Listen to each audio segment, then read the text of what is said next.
1970 में आधा kilo Amul butter सिर्फ 6 रुपये का था, जो आज की तारीख में लगभग 250 रुपये है। कोका कोला मात्र 5 पैसे का, जो अब 40 रुपये है। और पेट्रोल तो 10 साल पहले सिर्फ 37 रुपये था और आज की तारीख में 120 तक पहुंच गया है। रेंट, अनियन, मूवी टिकट्स या समोसे, सभी की प्राइसेस बढ़ी हैं। पर आखिर ये महंगाई होती क्यों है?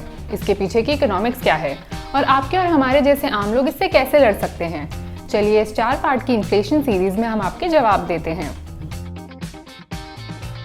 इन्फ्लेशन यानी वक्त के साथ साथ गुड्स एंड सर्विसेज की प्राइसेस बढ़ना, यानी कि वही सेम अमाउंट की चीज़ें जो पहले सस्ती पड़ती थी वो वक्त के साथ साथ और महंगी हो जाती हैं और आपके पैसे की वैल्यू गिर जाती है।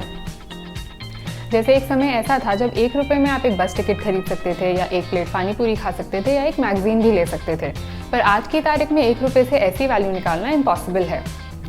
तो चलिए अब ये समझते हैं कि इन्फ्लेशन आखिर होता ही क्यों है और दाम बढ़ने के क्या कारण हैं। इन्फ्लेशन वैसे तो बहुत सारे ग्लोबल फैक्टर्स पर डिपेंड करता है, पर ब्रॉडली हम इसे 2 रूपों में क्लासिफाई कर सकते हैं। पहला सिचुएशन ऐसा होता है जब किसी चीज़ की डिमांड बहुत ज़्यादा होती है पर उसका सप्लाई कम, यानी लोगों के पास खर्चने के लिए पैसा तो है पर उस चीज़ का मार्केट में अवेलेबिलिटी कम है। ऐसे में इन्फ्लेशन होता है और दाम बढ़ते हैं। ऐसा इन्फ्लेशन जो कि हाई डिमांड और लो सप्लाई की वजह से होता है, डिमांड पुल इन्फ्लेशन कहलाता है। इसका सबसे अच्छा एग्जाम्पल है अनियंस की प्राइसेस। इसकी हमेशा ही डिमांड होती है पर मार्केट में सप्लाई कम होने की वजह से इसके दाम बढ़ जाते हैं।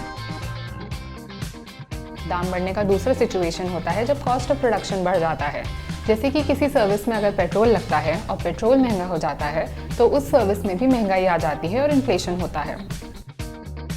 इसे कॉस्ट पुश इन्फ्लेशन कहते हैं। चाहे वो रॉ मटेरियल्स हों, लेबर हो, ट्रांसपोर्टेशन के खर्चे हों या गवर्नमेंट की टैक्स या इम्पोर्ट ड्यूटी जैसी पॉलिसी, किसी भी प्रोडक्शन या सप्लाई कॉस्ट के महंगे होने से उस चीज़ की प्राइस भी बढ़ जाती है।